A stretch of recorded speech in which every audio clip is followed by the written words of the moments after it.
रस्म अदा करके कार्यक्रम का शुभारंभ करें, शुरुआत करें।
और ध्वज फहराने की रस्म अदा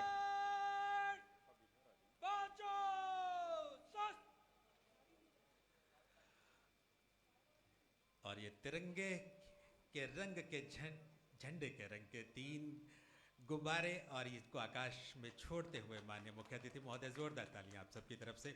और मंच पर बहुत ही शानदार नज़ारा, इन तिरंगे के रंग के जो गुब्बारे हैं दूर आकाश में जिस तरह से उड़ते हुए दिखाई दे रहे हैं। मंच के सामने आप देख रहे हैं परेड कमांडर मुख्य अतिथि महोदय को आमंत्रित करने के लिए आए हैं।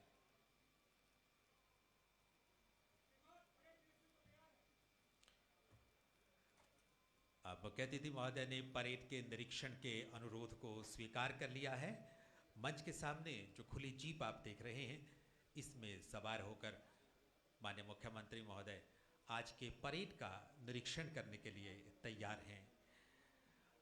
आज 15 अगस्त 2020 भाद्रपद की उजली सुहानी भोर, आज की सुबह बेहद निखरी हुई। आज रोशनी जैसे पहले से ज़्यादा बिखरी हुई है। आज फिज़ा में एक खास एहसास है, क्योंकि आज का दिन हम सब के लिए बहुत खास है। आज हमारा स्वाधीनता दिवस है, आज़ादी की 74वीं सालगिरह, वो दिन जिसको पाने के लिए असंख्य देशभक्तों ने अपने जीवन का सर्वोच्च बलिदान दिया था। न जाने कितनी माताओं की गोद सूनी हुई थी, न जाने कितनी सुहागिनों के मांग का सिंदूर उजड़ा था, न जाने कितनी बहनों ने वो कलाइयाँ खो दी थी जिन पर बड़े चाव से वो राखी बांध करती थी। अपने देश के तमाम महान सपूतों को आज हम बहुत श्रद्धा के साथ नमन करते हैं, उनके प्रति कृतज्ञता ज्ञापित करते हैं, जिनके बलिदानों की बदौलत ये दिन हमें नसीब हुआ। और माननीय मुख्य अतिथि की जीप इस समय मंच के सामने आप देख रहे हैं परेड के निरीक्षण के लिए बढ़ रही है। और आपको बताएं कि माननीय मुख्यमंत्री महोदय इस कार्यक्रम में आने से पहले शहीद स्मारक पर गए थे और वहाँ पर राष्ट्र के काम आए वीर सपूतों को उन्होंने अपनी श्रद्धांजलि अर्पित की थी। ये देख सकते हैं मंच के ठीक सामने मुख्यमंत्री महोदय इस समय परेड का निरीक्षण कर रहे हैं। आज की परेड में कुल 7 टुकड़ियों को शामिल किया गया है। इनमें 2 टुकड़ियां जिला पंचकुला की पुलिस की है, हमेशा की तरह एकदम मुस्तैद, चौकन्नी, चौकस, सेवा, सुरक्षा, सहयोग के सूत्र वाक्य को आत्मसात कर किस तरह से बहुत मेहनत के साथ अपने कर्तव्यों को अंजाम देते हैं हमारे पुलिस के अधिकारी, कर्मचारी।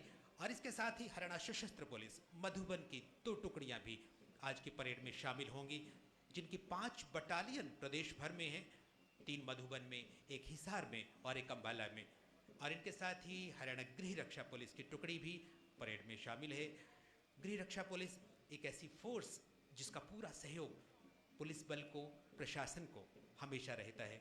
और इनके साथ ही परेड में एनसीसी यानी नेशनल कैडेट कोर की सीनियर डिवीज़न की टुकड़ी भी शामिल है। एनसीसी एक ऐसी मुहिम जिसका आदर्श वाक्य एकता और अनुशासन, जो देश के युवाओं में सैन्य भावना जागृत करने का एक बहुत ही सशक्त प्रयास करती है। और इस समय सभी टुकड़ियों के सामने से निरीक्षण करने के उपरांत मुख्य अतिथि महोदय की जीप ने वापस मंच की ओर रुख कर लिया है। आज हम अपने देश का 74वां स्वतंत्रता दिवस मना रहे हैं। एक ऐसा दिन जिसको देखने के लिए, जिसको पाने के लिए बरसों बरस इंतजार हमने किया। आज से 73 वर्ष पहले 200 सालों से ज़्यादा दर्द भरी पराधीनता की अंधेरी रात और उसके बाद आज़ादी का सूर्य हमारी ज़िंदगी में उदित हुआ था। और सन 1947 की 14 अगस्त और 15 अगस्त की मध्य रात्रि को भला हम कैसे भूल सकते हैं, जिस समय गदगद कंठ से पंडित जवाहरलाल नेहरू ने स्वतंत्र भारत की घोषणा की थी। उसी महान दिन को, उसी स्वाधीनता के दिन को मनाने के लिए हम इकट्ठे हुए हैं और आज ये राज्य स्तरीय कार्यक्रम इस समय पंचकुला में आयोजित हो रहा है, जिसमें माननीय मुख्यमंत्री महोदय विशेष अतिथि के तौर पर, मुख्य अतिथि के तौर पर हम सबके बीच में पधारे हुए हैं। और इस समय परेड का निरीक्षण करने के बाद उनकी जीप वापस मंच पर आ गई है।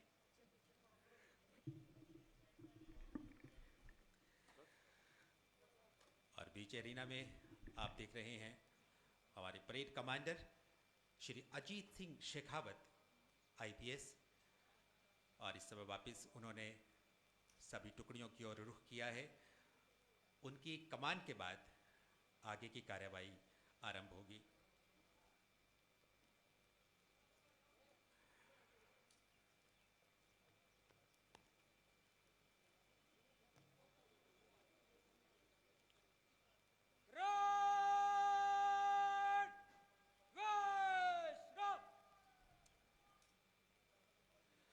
और अब गुजारिश करेंगे मुख्य अतिथि महोदय से कि स्वतंत्रता दिवस की इस पावन बेला में अपना उद्बोधन, अपना शुभ संदेश देकर हमें कृतार्थ करें, हमारा मार्गदर्शन करें माननीय मुख्य अतिथि महोदय, प्रदेश के मुख्यमंत्री माननीय श्री मनोहर लाल जी।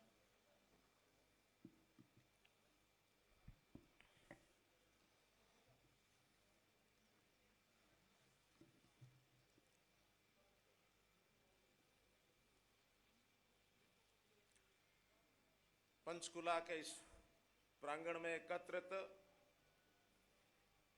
आदरणीय बुजुर्गों, भाइयों बहनों, नौजवान साथियों और प्यारे बच्चों, मैं आज 74वें स्वतंत्रता दिवस के अवसर पर आप सभी को हार्दिक बधाई और शुभकामनाएं देता हूं। 73 साल पहले इसी शुभ दिन 14 अगस्त और 15 अगस्त की रात्रि के समय हर भारतवासी ने आजादी की खुली हवा में सांस ली थी। इसलिए 15 अगस्त का दिन हम बहुत गर्व और उल्लास के साथ हर वर्ष मनाते आए हैं। इसी दिन को देखने के लिए भारत मां के कितने ही सपूतों ने अपनी जान की कुर्बानी दी और असंख्य स्वतंत्रता सेनानियों ने विदेशियों के हाथों कष्ट और यातनाएं सही हैं।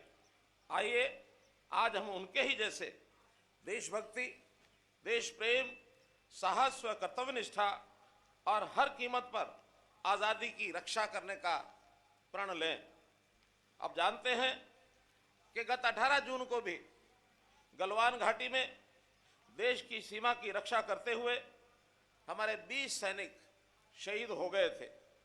आज मैं उन वीरों को भी श्रद्धांजलि अर्पित करता हूं और उनके परिवारों के प्रति कृतज्ञता व संवेदना व्यक्त करता हूं, जिन्होंने अपने बेटों को देश पर कुर्बान कर दिया।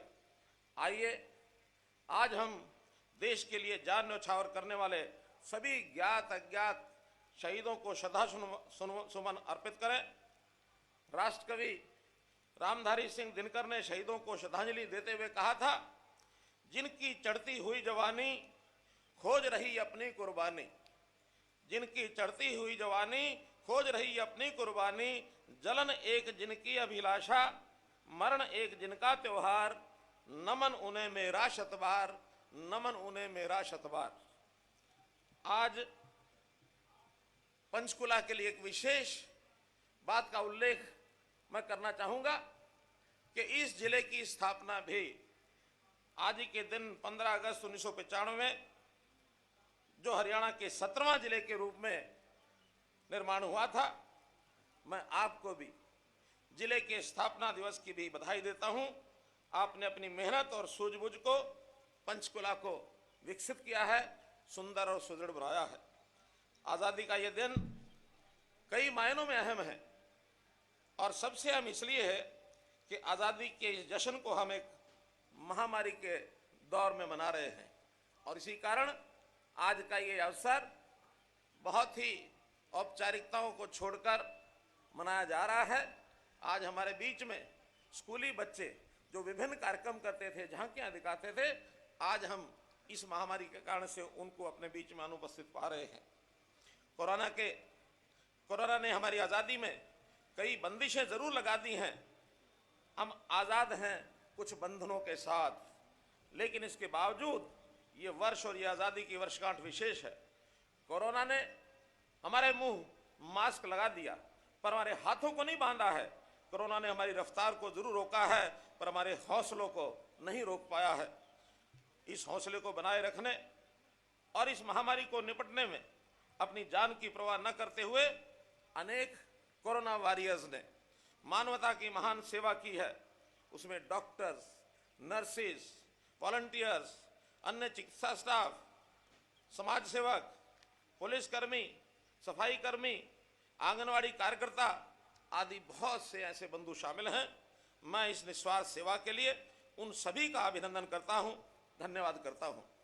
भाइयों बहनों, इस स्वतंत्रता दिवस के 10 दिन पहले ही 5 अगस्त को अयोध्या में मर्यादा पुरुषोत्तम भगवान श्री राम जी के मंदिर का शिलान्यास माननीय प्रधानमंत्री श्री नरेंद्र मोदी जी के कर कमलों से हुआ है।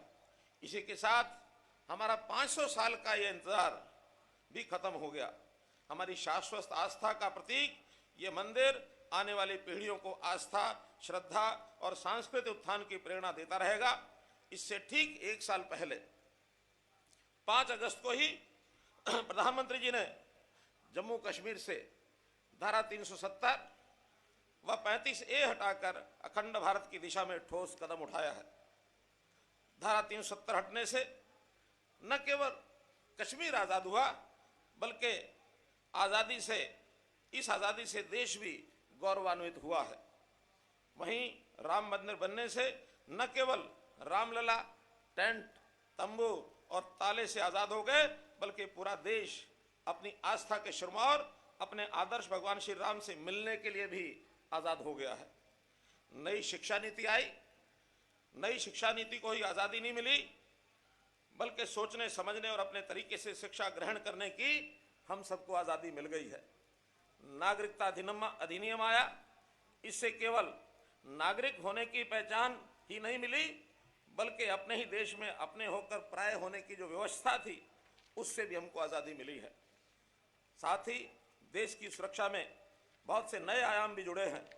न केवल लड़कियों की सेना में स्थायी कमीशन में भर्ती मिली अपितु देश की सीमाओं पर दुश्मनों को करारा जवाब भी दिया गया है। 29 जुलाई को राष्ट्र रक्षा के लिए 5 राफेल विमान अपने ही हरियाणा के अंबाला एयरबेस पर पहुंचे जो अति आधुनिक तकनीक के हथियारों से लैस है। प्रिय दोस्तों, मुझे इस बात का गर्व है कि हरियाणा ने भी देश की स्वतंत्रता के आंदोलन में अग्रणी भूमिका निभाई है।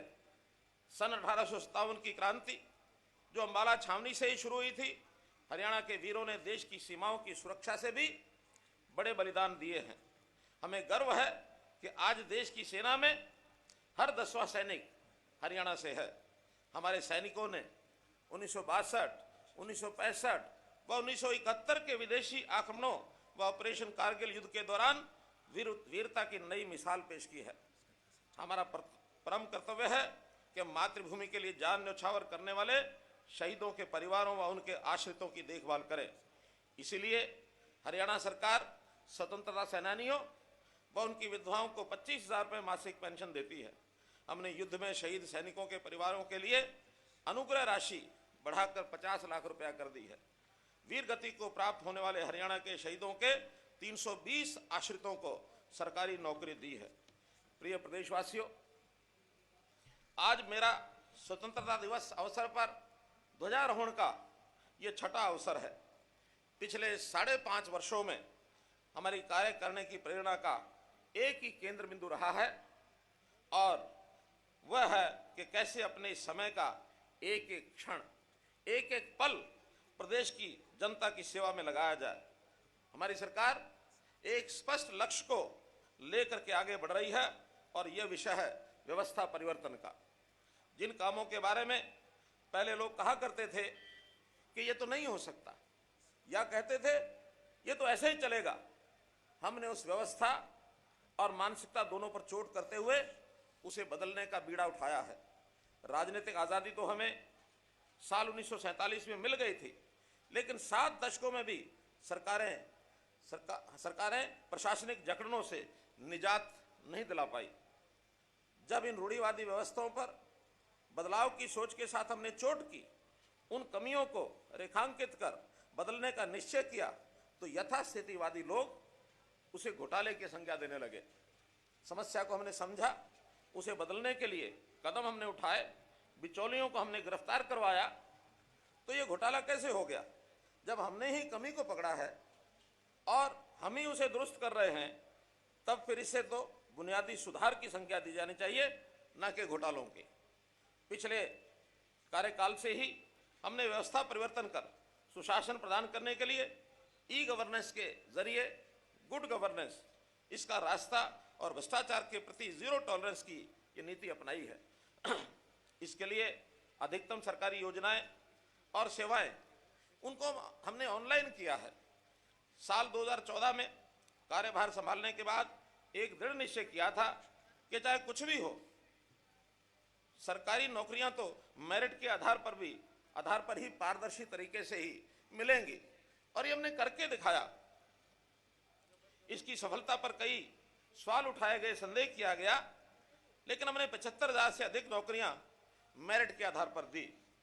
भविष्य में हमारा लक्ष्य ऐसी व्यवस्था बनाना है जिसमें लोगों को सरकारी योजनाओं और कार्यक्रमों का लाभ लेने के लिए कार्यालयों में न जाना पड़े, बल्कि सरकार स्वयं उनके घर पर जाकर लाभ प्रदान करे। इसके लिए हर परिवार का पहचान पत्र बनाकर सरकार की सब सेवाओं और योजनाओं को उससे जोड़ा जा रहा है। हम इस मास के अंत तक 20 लाख परिवारों को उनके घर पर ही जाकर पहचान पत्र देंगे। ये तो असंभव से दिखने वाले कार्य हैं, जिनको पूरा करने का न सिर्फ हमने प्रण ही लिया है, बल्कि हम लगातार उस दिशा में आगे बढ़ रहे हैं। प्रिय प्रदेशवासियों, हरियाणा कृषि प्रधान राज्य है, इसलिए कृषि क्षेत्र का विकास हमारी पहली प्राथमिकता है। देश के किसानों के कंधों पर देश को खिलाने और देश की भूख मिटाने का भार है, पर उनकी तकलीफों को दूर करने की जिम्मेवारी कभी किसी ने नहीं समझी। हम 2022 तक किसानों की आय दुगनी करने के लिए प्रतिबद्ध हैं। इस दिशा में हाल ही में केंद्र सरकार ने जो 3 ऐतिहासिक कदम उठाए हैं, हमने इससे 74 साल के बाद ये आज़ादी किसानों के लिए भी आज़ादी होगी। इसमें आवश्यक सेवा वस्तु अधिनियम में संशोधन से भंडारण सुविधाओं को बढ़ावा देकर उपज की बर्बादी को रोका जाएगा। इसी प्रकार कृषि उपज वाणिज्य और व्यापार अध्यादेश और मूल्य आश्वासन पर किसान समझौता और कृषि सेवा अध्यादेश से किसान अपनी पसंद की मंडी और बाजार में फसल बेचने और कॉन्ट्रैक्ट फार्मिंग करने में सक्षम हो गया है। किसान जिसे चाहे फसल बेच सकता है, वही उसने है, तो बेचेगा भी वही और बेहतर दाम में बेचेगा। मैं इन सभी कदमों का स्वागत करता हूं। इसी दिशा में हमने हरियाणा में कृषि को जोखिम मुक्त और उपज की बिक्री को सरल बनाने के लिए मेरी फसल मेरा ब्यौरा पोर्टल ये शुरू किया है। कोरोना महामारी के दौरान इस पोर्टल के माध्यम से हमने रबी की फसलों के दाने दाने की खरीद की है और किसान की फसलों के दाम सीधे उनके खातों में पहुंचाए हैं। किसान की उपज पर संरक्षित मूल्य देने के लिए भावांतर भरपाई योजना में 19 सब्जियां और फल शामिल किए गए हैं। पशुपालन को बढ़ावा देने के लिए किसान क्रेडिट कार्ड की तर्ज पर पशुधन क्रेडिट कार्ड ये योजना शुरू की गई है। आप जानते हैं कि खेती के लिए पानी एक महती आवश्यकता होती है, और लेकिन हमारा दायित्व है कि हम कम से कम पानी का उपयोग करें ताकि आने वाली पीढ़ियों के लिए भी पर्याप्त मात्रा में पानी उपलब्ध हो।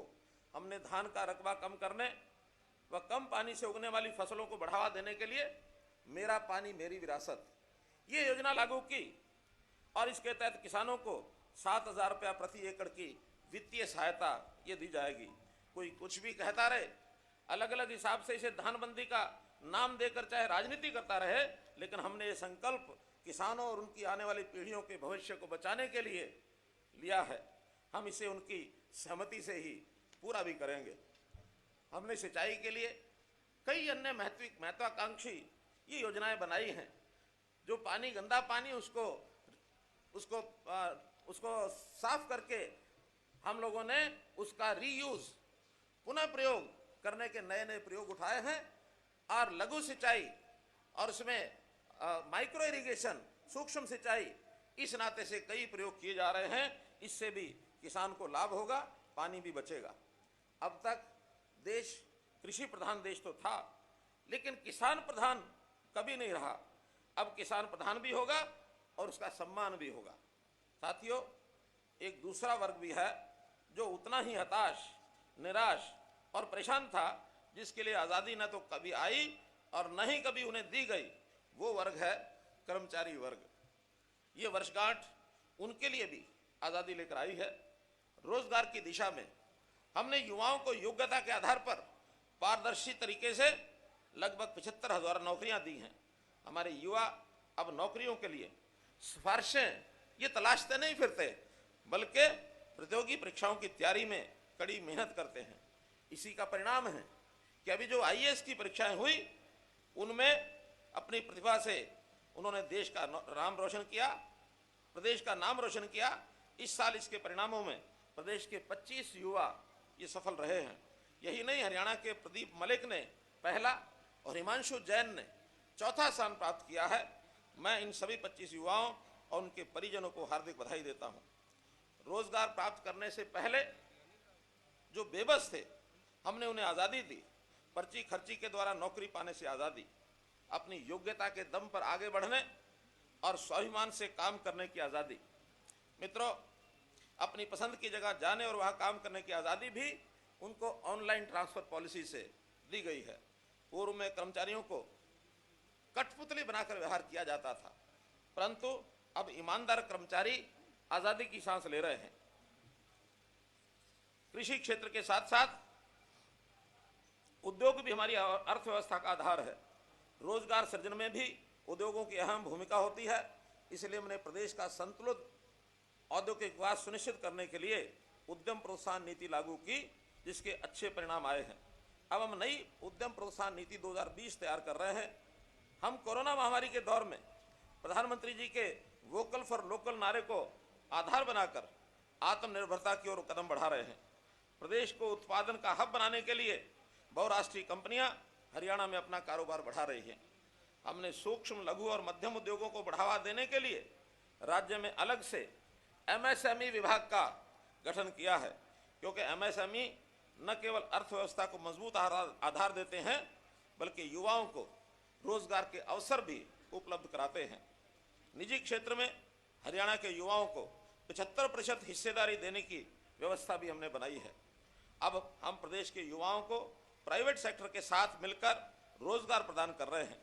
रोजगार संबंधी जानकारी देने के लिए रोजगार पोर्टल भी और कॉल सेंटर भी ये बनाए गए हैं। साथियों, हमारी आधी आबादी महिलाओं की है। इस आधी आबादी को उसके हिस्से की महत्वपूर्ण ताकत देने की शुरुआत भी हम कर चुके हैं। हमने महिलाओं के सशक्तिकरण के नाते और उनको पूरी ताकत देने की दिशा में कई ऐतिहासिक कदम उठाए हैं, ताकि उन्हें सही मायने में बराबरी का हक ये हासिल हो सके। पंचायतों में महिलाओं के लिए 50% की भागीदारी की व्यवस्था महिला सशक्तिकरण दिशा में एक बहुत बड़ा कदम है। मेरिट सिस्टम के लागू होने के बाद से सरकारी नौकरियों में लगातार महिलाओं की हिस्सेदारी बढ़ रही है। हमारी सरकार बनने के बाद से हमने न सिर्फ लिंगानुपात का सुधार किया, 1000 के मुकाबले इसे 923 तक पहुंचाया, बल्कि महिलाओं के लिए सबसे ज़्यादा कॉलेज खोलने की व्यवस्था भी की।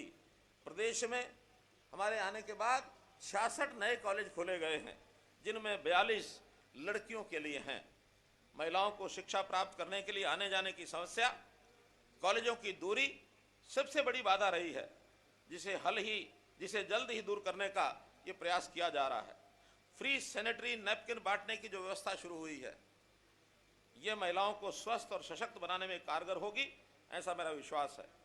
महिला सुरक्षा को गंभीरता से लेते हुए हमने प्रदेश में 31 थाने महिलाओं के लिए अलग से खोले हैं। वर्ष 2014 में जब हमारी सरकार सत्ता में आई, उस समय पुलिस बल में बेटियों की संख्या मात्र 3% थी, जिसे हमने 10% कर दिया। अब हमारा लक्ष्य इसे 15% करने का है। हमारी सरकार आधी आबादी को उनकी जनसंख्या के अनुपात में ही पूरी ताकत देना चाहती है। प्रिय प्रदेशवासियों, प्रदेश के विकास में तेजी लाने के लिए सड़क, रेल और मेट्रो सेवा के साथ साथ हवाई सेवा के विस्तार पर भी हमने बल दिया है। प्रदेश में राष्ट्रीय राजमार्ग के साथ साथ प्रधानमंत्री ग्राम सड़क योजना, मंडी मार्ग योजना, मुख्यमंत्री खेत सड़क मार्ग योजना, मंडी मार्ग योजना आदि के परिणाम स्वरूप सड़कों का सुदृढ़ जाल फैला है। भाइयों बहनों, वर्तमान समय में बिजली की विकास की पहली जरूरत है। हमने बिजली इंफ्रास्ट्रक्चर को मजबूत किया है और लाइन लॉस घटाकर 17.27% तक ले आए हैं, जो पूर्व में लगभग 32% ये लाइन लॉस था। इस बिजली वितरण निगम के सभी जो हमारी कंपनियां हैं, निगम, वो अब घाटे के बजाय लाभ में चल रहे हैं। हमने महारा गांव, जगमग गांव के अंतर्गत प्रदेश के सभी गांव में 24 घंटे बिजली देने का एक संकल्प लिया है। इसमें से 10 जिलों में ये पूरा कर लिया गया है। जो अभी तक आज से पहले 4,638 गांव में 24 घंटे बिजली दी जा रही थी, आज से उसमें 200 गांव और जोड़कर 4,838 गांव में 24 घंटे बिजली देने का ये संकल्प पूरा होगा। हमने पिछले 5 वर्षों में बिजली की दरों में कोई बढ़ोतरी नहीं की है, बल्कि कुछ न कुछ इसमें कमी की गई है। शिक्षा के क्षेत्र में भी हमने बच्चों के लिए 3,000 प्लेवे स्कूल खोलने का निर्णय लिया है, जिनमें 1,000 स्कूल इसी साल खोलने की प्रक्रिया जारी है। हम राज्य में 82 नए संस्कृति मॉडल स्कूल खोलने जा रहे हैं। कोरोना महामारी जैसी स्थितियों से निपटने के लिए ऑनलाइन शिक्षा को बढ़ावा दिया जा रहा है। नई शिक्षा नीति 2020 के प्रावधानों को पूरी तरह से लागू करने के लिए हम कृत संकल्प है। ये नीति देश को नई शक्ति प्रदान करने में परिवर्तनकारी कदम साबित होने जा रही है। प्रिय प्रदेशवासियों, सरकार की नई खेल नीति और खिलाड़ियों को लगातार प्रोत्साहन दिए जाने का हम लोग संकल्प लिए हैं।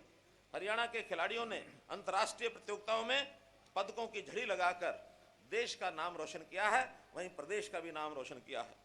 हम सभी खेलों के लिए संसाधनों और सुविधाओं को विकसित करने पर जोर दे रहे हैं। हमें गर्व है कि देश का बहुत बड़ा, सबसे बड़ा इसको कहना चाहिए इवेंट खेलो इंडिया, ये खेलो इंडिया अगले वर्ष का 2021 का इस प्रतियोगिता की मेजबानी करने का अवसर हरियाणा को मिला है। और हम विचार करते हैं कि पंचकुला से बढ़िया स्थान इन खेलों के लिए कोई नहीं हो सकता। इसलिए देश भर से 15,000 खिलाड़ी इन खेलों में भाग लेंगे, उसमें हरियाणा अपनी महत्वपूर्ण भूमिका निभाएगा। भाई बहनों, इसके साथ ही स्वास्थ्य सेवाओं को बेहतर बनाने के लिए भी विशेष कदम उठाए गए हैं। डॉक्टरों की भर्ती जो 2014 में मात्र 700 MBBS के कैंडिडेट भर्ती होते थे, अब वो इस वर्ष 1750 कैंडिडेट इनको MBBS के एडमिशन में भर्ती किया जा रहा है। हमने कोरोना महामारी से निपटने के लिए पर्याप्त कोविड अस्पताल, testing lab, isolation ward, plasma bank व चिकित्सा उपकरणों की व्यवस्था की है। इसी का परिणाम है कि आज प्रदेश में कोविड के 83% से अधिक मरीज ये ठीक हो चुके हैं। हमने सब मरीजों की जान बचाने की भरसक कोशिश की है, परंतु फिर भी कुछ जानें चली गई। इसका मुझे बहुत बड़ा दुख भी है। ग्राम विकास की दिशा में ऐतिहासिक पहल करते हुए हमने गांव को लाल डोरा मुक्त करने का काम शुरू किया है और 2 अक्टूबर तक 242 गांवों को लाल डोरा मुक्त कर दिया जाएगा। अब उनके घरों के मालिक जो अब तक वो नहीं थे, वो अपने गांव में ही अपने घर के पक्के मालिक बन जाएंगे। ग्राम विकास की लोगों की संपत्तियों व जमीनों के लेन देन में धोखाधड़ी से बचने के लिए संपत्तियों और भू रिकॉर्ड का ब्यौरा ऑनलाइन किया जा रहा है। इसके लिए वेब हेल्थ पोर्टल पर 127 तहसीलों और उप तहसीलों का ब्यौरा डाला जा चुका है। हाल ही में हमने नगर निकायों में आने वाले गांव के लोगों को संपत्ति कर में एक मुश्त 50% छूट दी है। यही नहीं, धर्मार्थ, शैक्षणिक इन संस्थानों को और अस्पताल तथा विशेष जरूरत वाले बच्चों के स्कूलों को संपत्ति कर में 100% की पूरी छूट दे दी है। ये छूट उन्हें प्रदान की जाएगी जो वर्ष 2010-11 से 2019-20 तक अपना सभी बकाया राशियों का भुगतान 31 अक्टूबर 2020 तक ये कर देंगे। भाइयों बहनों, हमने हर व्यक्ति के लिए शिक्षा, स्वास्थ्य, सुरक्षा, स्वावलंबन व स्वाभिमान सुनिश्चित करने की दिशा में अनेक योजनाएं बनाई हैं। ठीक उसी तरह असंभव से दिखने वाले कार्य जैसे रजिस्ट्रियों में भ्रष्टाचार को बंद करना, पारदर्शिता के